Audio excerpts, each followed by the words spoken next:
episode of Inside the Mind, the official podcast of Missouri S&T Athletics. Patrick Murphy back with you again as always. First episode after the 114th best ever St. Pat's over the weekend. Hope everybody who celebrated that did so safely and responsibly. Know there was some great crowds out at the ballpark at S&T and the S&T softball field over the weekend. Great to see the support from S&T students taking some time out of their celebrations to stop by and cheer on the Miners. Plenty to talk about before we get into our subject today. We're talking volleyball, but before we get into all that, I want to take a moment to tell you that this episode is sponsored by Missouri S&T Corporate Club members St. James Golf Club. I want to thank them for their membership in the Miner Corporate Club and their support of S&T Athletics. Plenty of things to talk about since our last episode aired. Lots of action over the past week, especially here at home here in Rolla. But before we get into that, please be a friend, tell a friend about this show as we look to continue growing what we're doing here and continue to tell the awesome stories of our coaches, athletes, and more here at Missouri S&T. So be sure to subscribe to this show. We'll go ahead and recap the last week. Softball got things going with a midweek doubleheader against Minnesota State Moorhead, if that name sounds familiar. That was Missouri S&T's opponent in the 2018 Mineral Water Bowl to close out the football season that year. It was softball's turn to take on the Dragons, and they made quick work of MSUM, kicking off that spring recess the right way with a pair of wins, sweeping that doubleheader by scores of 6-2 and 3-1. Saturday was back to GLVC play again at home as the Miners hosted Southwest Baptist in the first of two doubleheaders over the course of the weekend. Again, posted a sweep, run ruling the Bearcats in Game 1, 10-2 in 5 innings. For a big fifth inning, helped the Miners stave off a seventh inning rally by SBU to win 6-5. Sunday, the Miners looking for their third sweep of the week as Rockhurst came to town, and Miners were able to do just that, but it wasn't easy for them. A couple of close, low-scoring affairs. Miners scored a run late in the opener against the Hawks, pick up a 1-0 win for scoring 5 runs in the first 2 innings of Game 2 and making them hold up to go and win Game 2 by a score of 5-4, go 6-0 on the week, and improve to 16-10 overall, and now 6-2 in the GLVC. Kathy Monroe's ball club has now won 7 in a row and is looking really sharp as they continue to go through GLVC play. Top performances from the softball diamond this week. Bryn Wooldridge went 3-0 in the circle with 14 strikeouts in 18 innings, posted a 2.63 ERA. Charlie Rowland also went 3-0 with 3 complete games, struck out 22 batters in those 21 innings of work, including a season-high 9 in Game 2 Sunday against Rockhurst. At the plate, Ashley Davis had a monster week for S&T. She batted .556 with 3 doubles, 4 runs batted in. Hannah Anceladas, former guest on this show, hit .421 for the week with a double, 2 triples, and a home run. Also drove in 4, while Elizabeth Viox hit .389 with 7 runs scored. Baseball was back at home once more. 4-game series at home against system rival Missouri St. Louis. S&T looking to continue a streak of dominance in that series of late, having won 22 of the last 27 meetings going into this past weekend. And when all was said and done, S&T has now made it 26 of the last 31 as they completed a 4-game sweep of the Tritons, opening the weekend by winning 6-4 and 20-11 in the 2 games on Saturday before winning 14-8 in Game 1 Sunday before coming from behind to complete the sweep with an 8-7 win in the nightcap. Miners have won 8 straight games for the first time since the end of the regular season in 2017. Getting ready to go into Great Lakes Valley Conference play. Miners have the second longest, they are tied with 3 other teams for the 5th longest winning streak in NCAA Division II at 8 right now. On the mound this weekend, I want to highlight a couple performances. Cade Meyer got the win in Game 1 of the series, worked 5 innings, struck out 5, and allowing 3 runs before Chasen Anderson came on to record the final 6 outs to record his 3rd save of the year. Ethan Morrow got the win in Game 2 of the weekend, worked 2 2/3 innings of relief, while Jacob Cook worked an inning and a third of 1-hit relief in Game 3, struck out a pair to earn the win. Congratulations to both of those guys on earning their first collegiate wins over the course of the weekend. In Game 4, Elijah Gross capped off things with 4 stellar innings out of the bullpen, allowing just 1 hit, striking out 4 while keeping Umsel off the scoreboard and allowing the offense to come from behind and rally for that win. At the plate, the ball was flying on Saturday, and the 31 combined runs in Game 2 of that doubleheader attest to that. But several strong weekends at the plate for the Miners, starting with Brady Voss.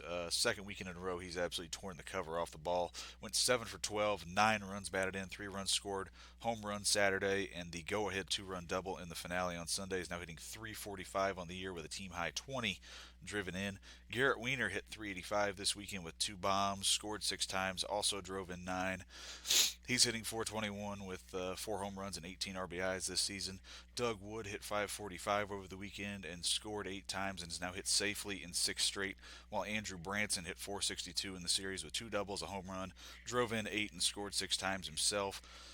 Miners again now 11-6 on the year as they will be back at home again this weekend to open GLVC play. But I'm getting ahead of myself here. This week, golf opens the action. They're currently, at the time we were recording this episode, competing at the Lindenwood Invitational. After day 1, 36 holes on Monday, the Miners are currently second overall on the team leaderboard. As we'll go ahead and pull up some of the scores here. Carl Milton led the way. He's T4 entering play as the time we're recording this. Was up to second, as high as second on Monday. Gustav Liljedahl, he's doing well. Just outside the, he's inside the top 20, tied for 15th at the time we're recording this on Tuesday.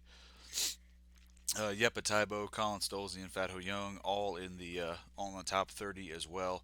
While Nihal Shah, who's competing as an individual, is looking to move up the leaderboards heading into the final round and crack the top 50 overall. Heading into third round action, Miners trail only Lindenwood University's A team, while Maryville is in third, and Drury and Iowa Western Community College tied for fourth. By the time this episode releases, that event will have concluded, so be sure to head over to minerathletics.com to read all about the final round and see where the men's golf team wrapped up the Lindenwood Invitational. Softball back at home this Friday against Cotty College, stepping out of conference play for a doubleheader. Before heading to Springfield Sunday to step back into GLVC action with a doubleheader against Drury. While baseball, like I mentioned a minute ago, just opens GLVC play Friday. Truman State coming to town for 4 games. Be Friday, Saturday, Sunday. 1-2-1 be the game format. 9-inning contest on Friday at 2 p.m. Saturday, a couple of 7-inning doubleheaders starting at 12 p.m., followed by a single 9-inning contest Sunday at 12 p.m. Also, track and field opens the outdoor season at home this weekend at Allgood Bailey Stadium with the Miner Invite. So plenty of action going on at the S&T Athletic Complex. Be sure to stop by and cheer on the Miners this week. You'll have plenty of opportunities to do so with softball, baseball, and both the men's and women's track and field squads. We'll step aside, take a short break, be back on the other side to talk volleyball in this episode of Inside the Mind, presented by the St. James Golf Club.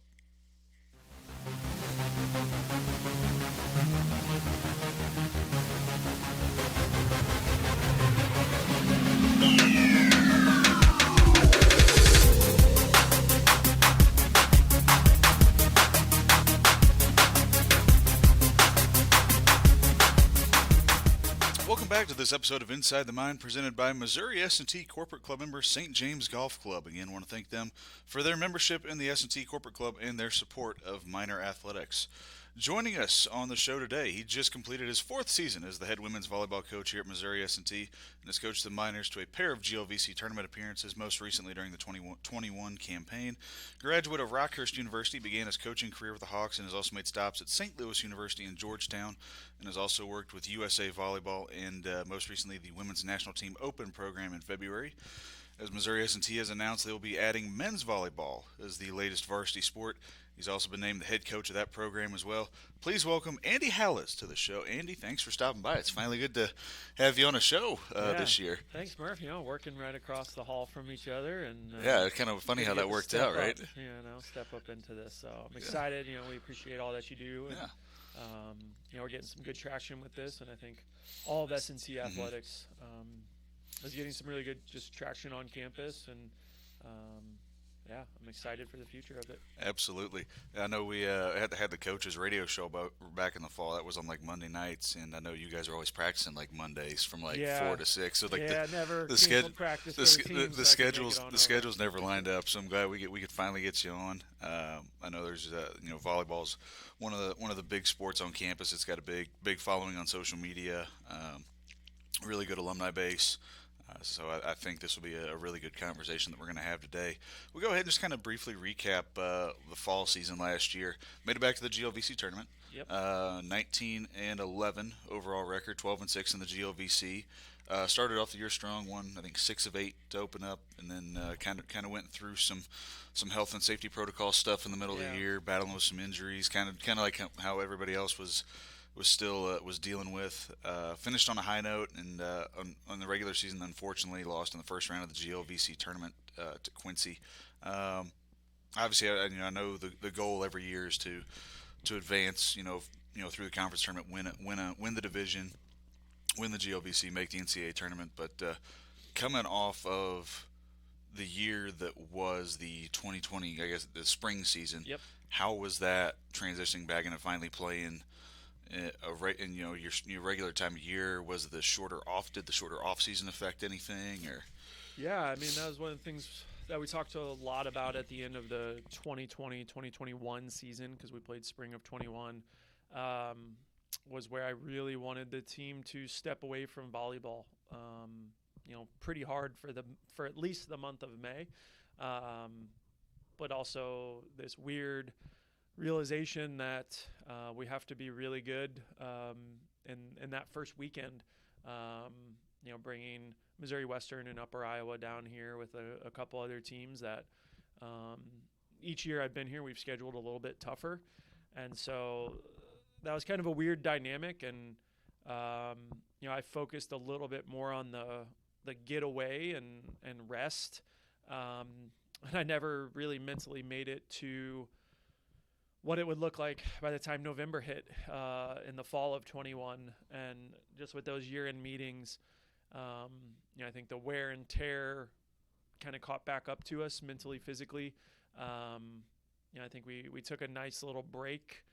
So we came back rejuvenated and we're really excited at the beginning. But at some point, in October and November, I think with our team and probably me as well, the feelings where was that break? Because we were in it the whole time. And then you mentioned the health and safety protocols we had. About a third of our roster shut down for 2 weeks, 2 pretty important weeks. And so that, just challenged us.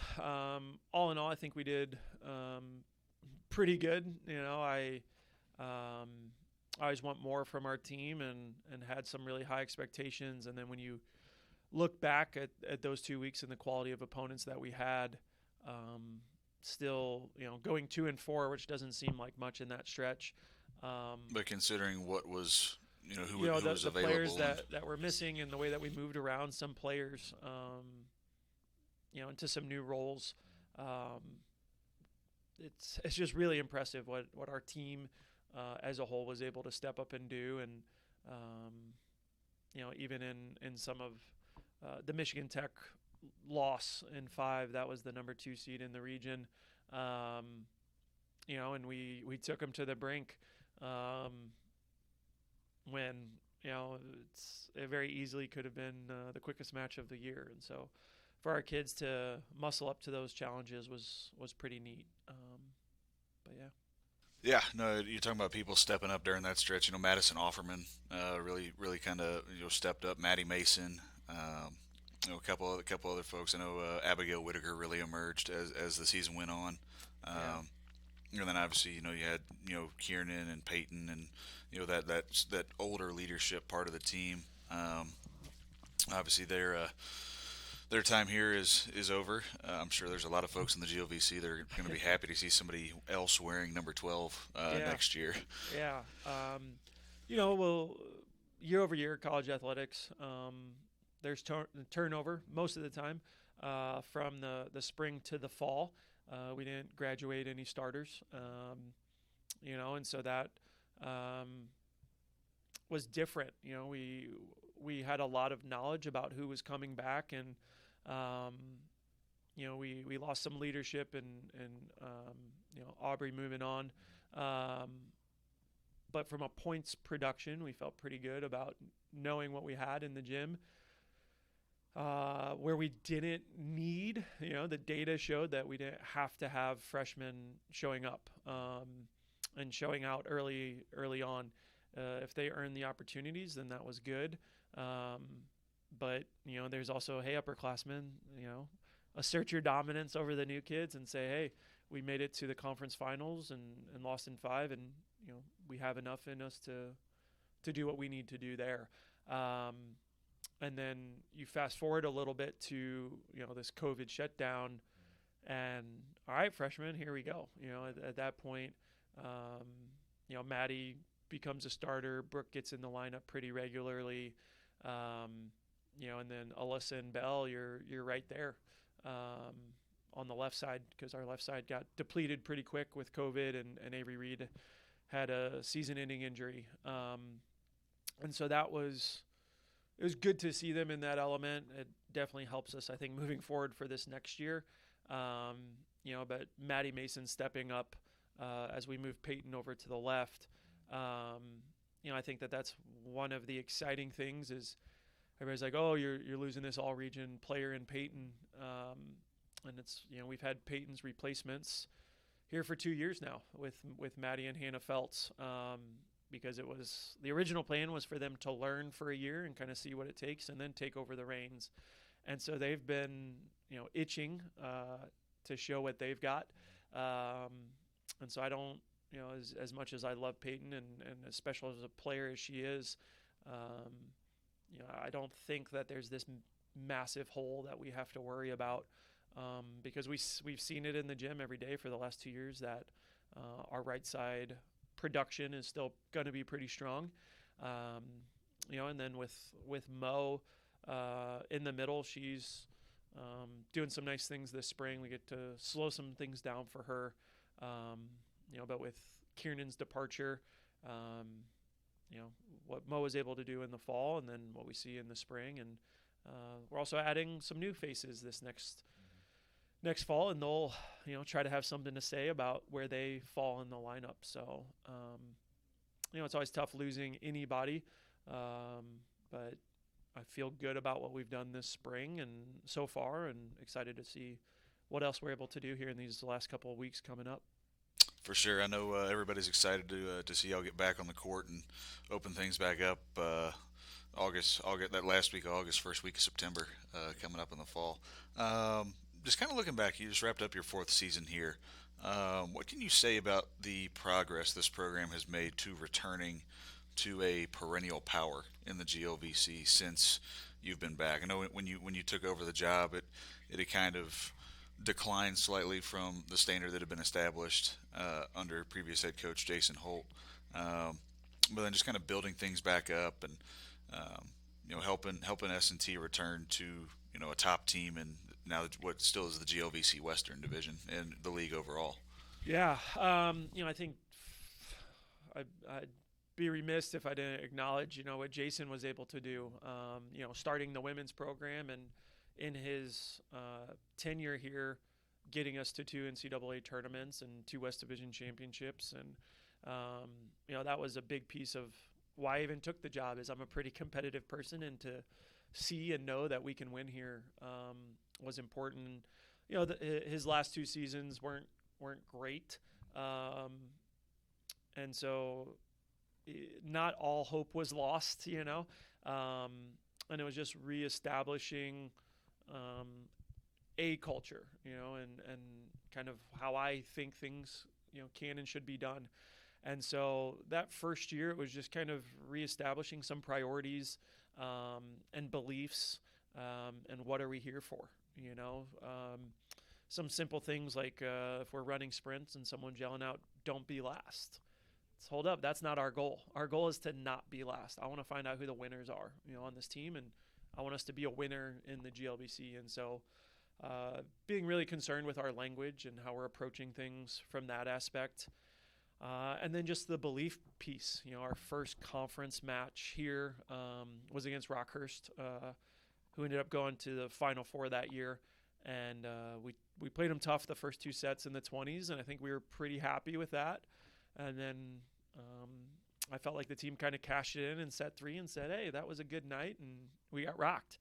And I was very quick to say that's not enough. It doesn't matter that things are hard if you're down 0-2 against a good team. We're always going for it, and so that just kind of took some time, and that first senior crew, Ellen, Carly, and Carson were great in helping establish that, and then it's just built slowly. And I think that year was reestablishing, hey, we can compete with anyone, and then building on that. The next year, we went 3-0 at our crossover tournament in the top half, and it's okay, we can beat anyone. And then we go into the COVID year, and we actually were able to beat some of those top teams. Lost to Lewis in 5 when they were number 1 in the country, and beat them in the conference tournament when they were number 2 in the country. And so moving into this past year, it became a little bit of, okay, there's some expectations that we're putting on ourselves, and knowledge that we can get it done instead of just belief. And that brings a whole different aspect of, the pressure, potential pressure and expectation, and how do you play with that? How do you think about it? And at the end of the day, I think it's important that we just revert back to 1 point at a time, 1 rep at a time, and whether it goes our way or not, it's just one. And so that's a really quick recap of the first 4 years. But the buy-in from the team has been terrific, because the team that quickly became my team, some of those recruits that I inherited, I don't know what Jason talked with them about, if he talked about winning championships, but that's something that I'm here to do. And so what does that look like? What goes into that? And it's been really neat that all of the players have said yes, to what we've asked of them, because it's not easy to keep our priorities where we need them to be successful, or really to have the opportunity to be successful, because the GLVC is still a premier league. And absolutely, it's like that in every sport. Everybody just beats up on each other for the whole conference schedule, and you kind of see who's left by the time you get to the tournament. Parity going into that COVID season, someone was, hey, how do you guys think you'll do this year? And I said, well, if I really have to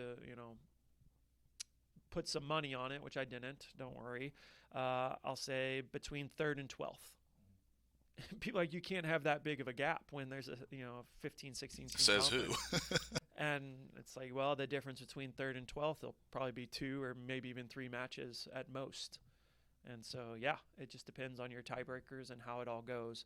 We ended up finishing 5th that year, and it was with 1 weekend left to play. I think we could have finished 4th or 14th.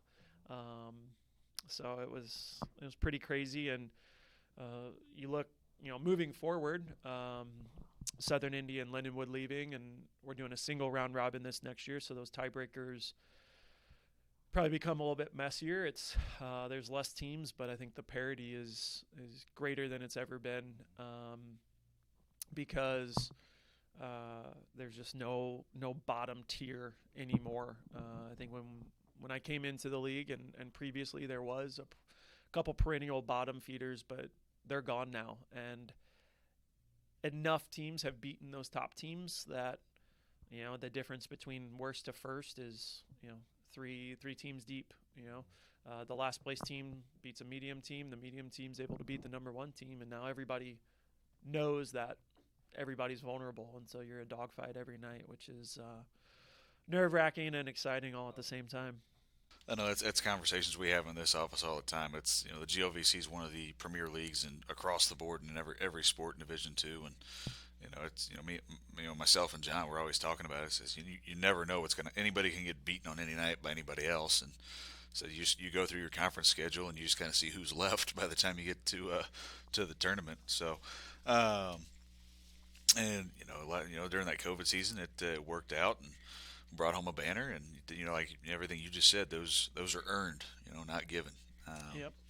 so we'll go ahead and talk real quickly, just kind of how you got your start in coaching. I know you were talking before we came on. You played some juniors ball, went to Rockhurst, and was involved with the women's program there during your time as an undergrad. Just kind of how did that whole arrangement come about, and when did Andy Halaz decide that this was something that he wanted to do for a living? Yeah. Growing up, I always liked basketball first. I was always a big kid growing up, and so just being bigger than everybody, basketball came a little bit easy. Um, and then it's kind of goofy where volleyball started to shift to be a favorite. Late in grade school, our PE teacher said, "Hey, I think you can be pretty good at volleyball," and my ego liked that, and so did a couple, call them private lessons after school with her and my best buddy. And so there was just this little nudge of, hey, Why not? volleyball might Yeah, be something kind of cool too. And so volleyball and basketball going into high school became my two sports. And then uh, I guess I started to see it myself that I was a little bit better at volleyball. Um, and so that became the number one sport and what I ultimately focused on. And did some stuff as a player with USA, nothing super crazy, but that's always a cool thing to represent, absolutely. the red, Yeah, white, and blue. And so then the plan was always to play in college, and ultimately there was never that fit. The schools that liked me, I wasn't good enough, or the schools that I liked, I wasn't maybe good enough to play at Long Beach or Penn State or anything like that. And then the schools that liked me, they didn't fit for whatever reason, whether it was finances or distance from home or um, level of play, academics, so on and so forth. And so, um, kind of on a fluke, went to Rockhurst University and was just messing around in the gym with one other guy who played volleyball. And the women's varsity team walked in for their practice, and a couple of the girls were, "Hey, why don't you help out? You played volleyball before, and we could use the help." And so then I started helping out with the women's team there, and Hall of Fame coach Tracy Ritzky, um, just kind of on a whim, showing up to practice and banging some balls here and there. And then in the winter and summer breaks, going back to my old club team, St. Louis High Performance, and coaching their juniors boys teams, and got moved from the first team that I was actually coaching.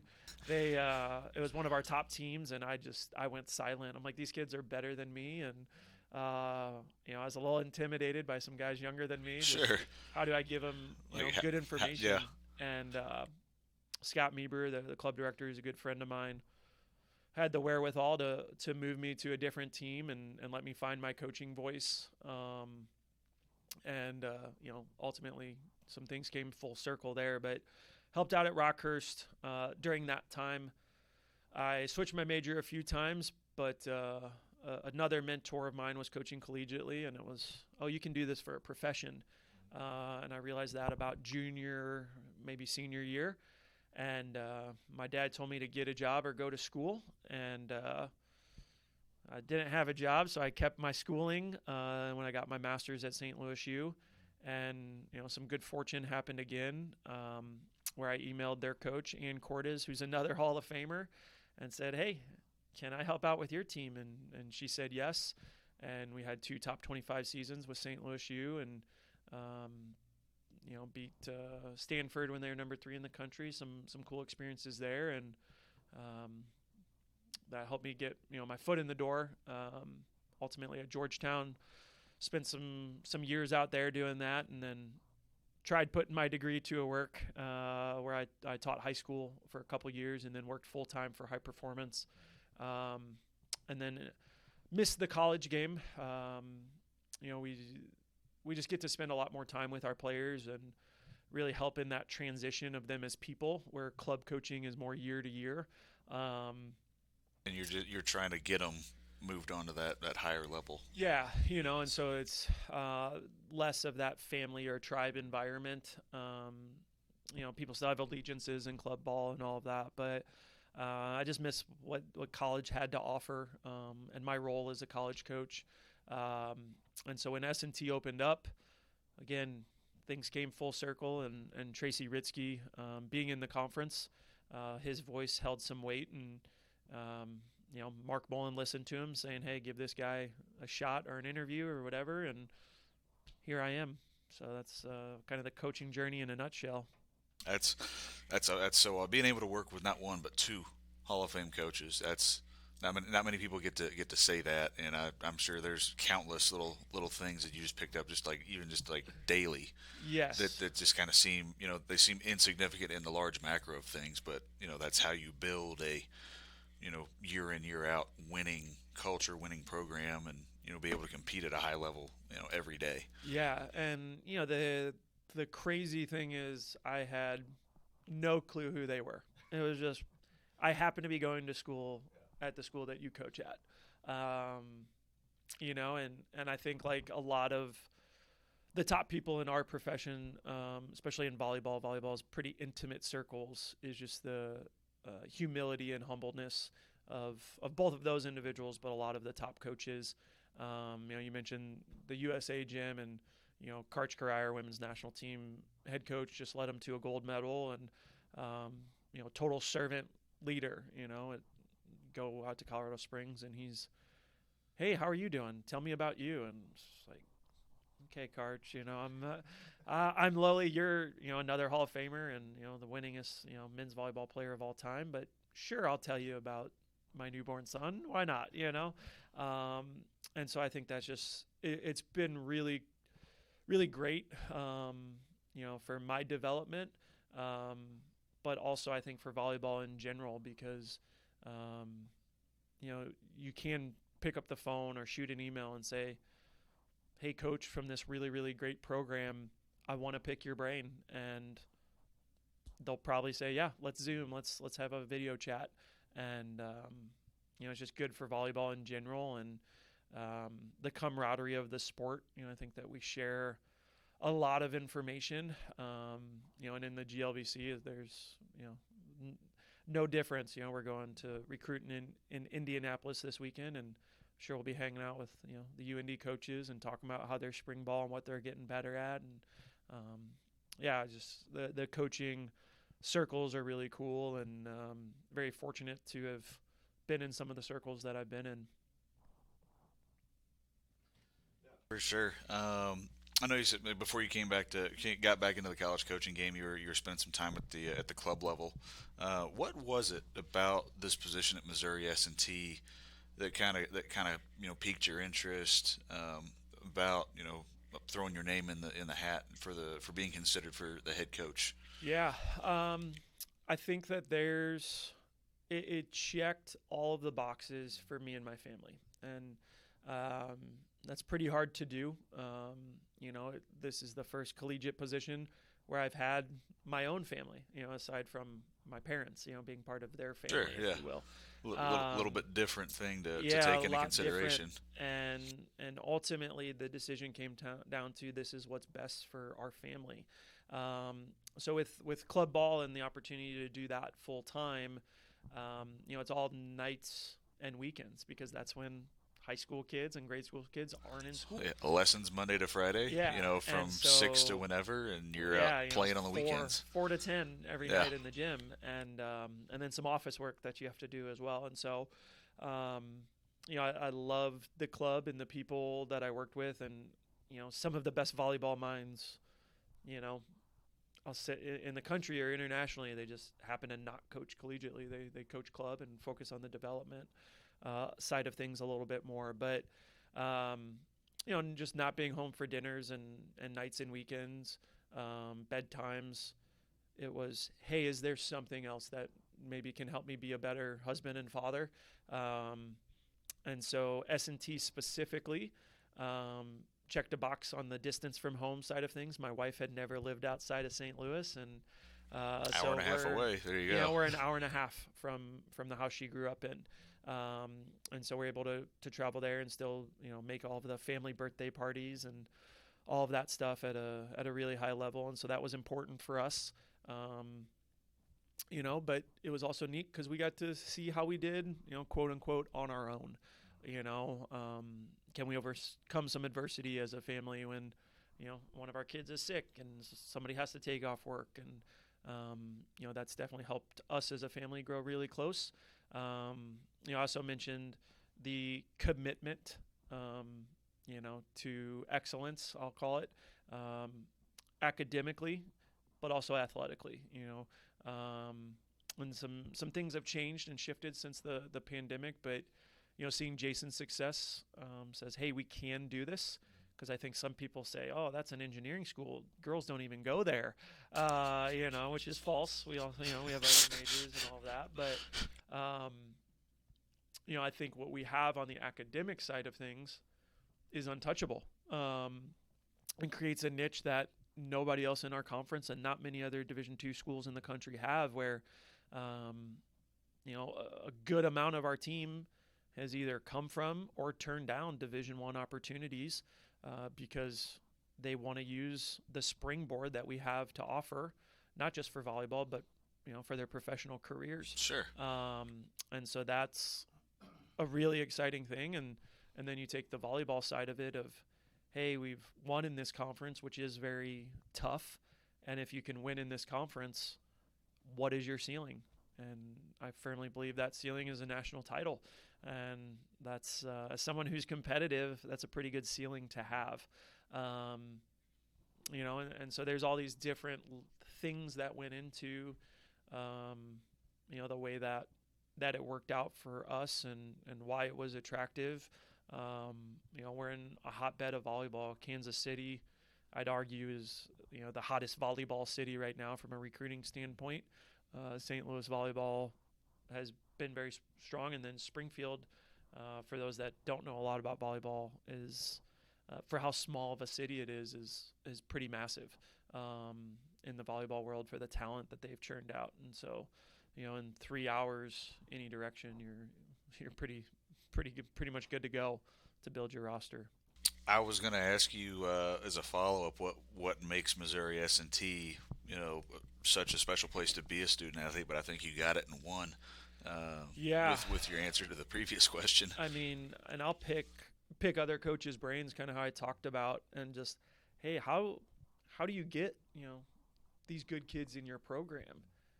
And they're like, oh, we sell high academics, and I kind of look at them cockeyed because I'm like, you guys don't have high academics, and I've been at St. Louis U and Georgetown, very high academic institutions.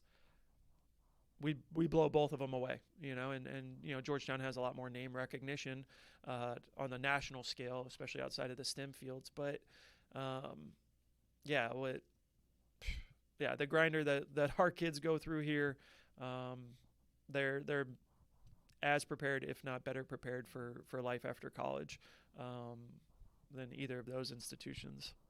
So. We won't tell all the folks at Georgetown you said listen, that. Oh well. Gonna shift gears here a little bit more. Men's volleyball was announced as the 15th varsity sport that Missouri S&T is going to sponsor, starting competition next academic year. So that'll be spring of 2023. Correct. Will be that first season. You'll be heading up that effort along with Ryan Thompson across the hall. How's everything going with getting that together? And just for those who may be uninitiated to the sport of men's volleyball outside of the Summer Olympics, just kind of talk us through kind of some of the differences between the men's game and the women's game, and just I know we've talked in passing, just kind of there's different stuff here, so I'm a little bit up on it, but for those listening, for those watching, just kind of just kind of talk through the differences about kind of what separates the men's game from the women's game. Yeah. So, I mean, going back to even, hey, we're looking to add a sport, and what sport? And, Melissa, our athletic director, coming from McKendree, who has men's volleyball, she's seen, the growth that they've had with it.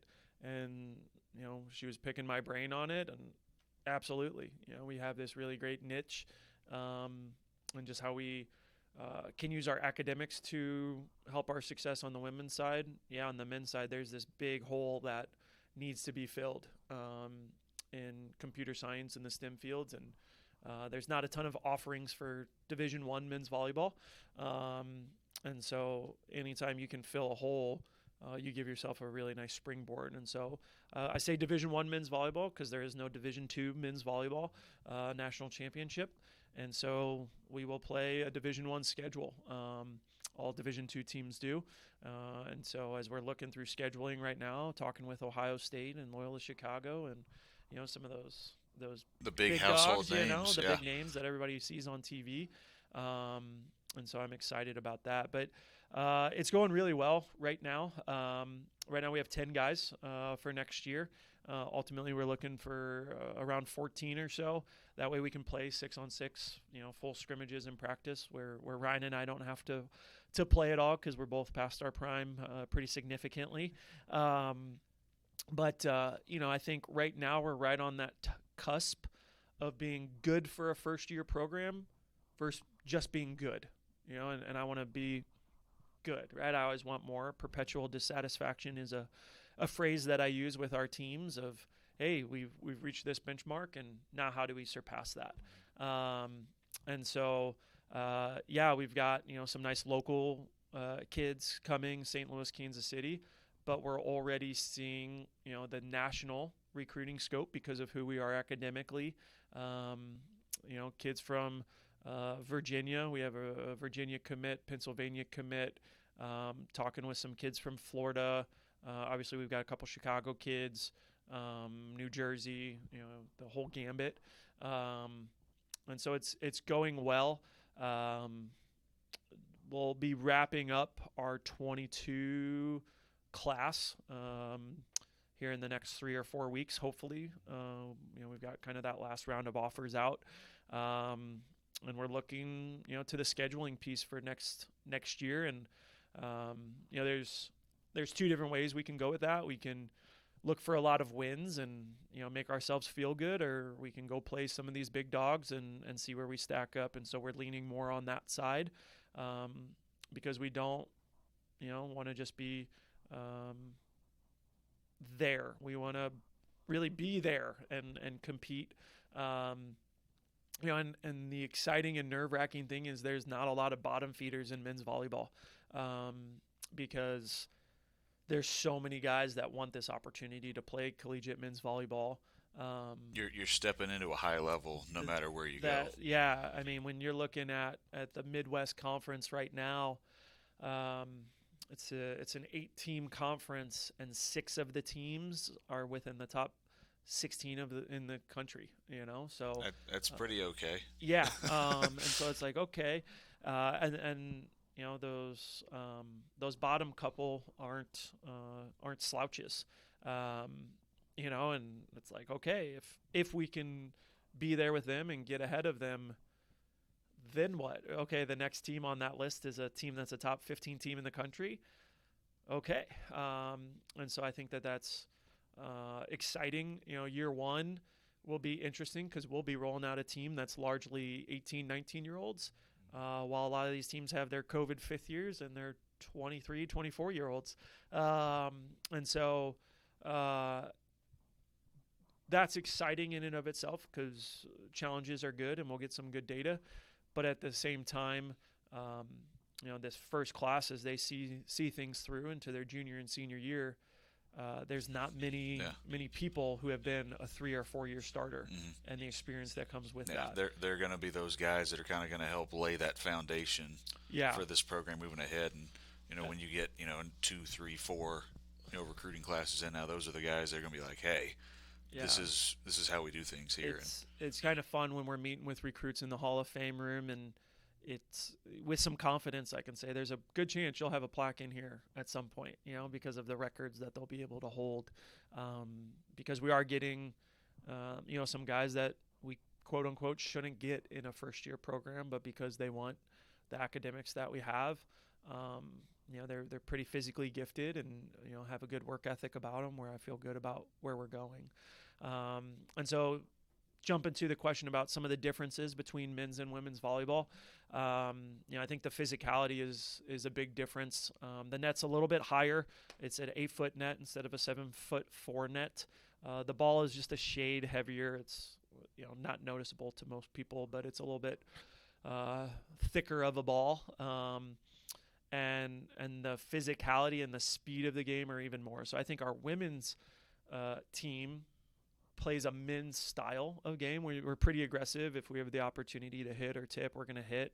We're going to get after it from the service line and try to race to 25. But on the women's side, there's always going to be more rallies and digs and transition plays, where the men's game has really evolved to become a pure power game. And so, our women's team middles, who are 6 foot, most 6'2", 6'3", our 3 middles that we're bringing in on the guys are 6'8", 6'8", 6'7", and they're all touching over 11 feet. So the square on the basketball hoop, they can all touch higher than that. And so that gives a little bit of idea about the physicality that these guys are bringing.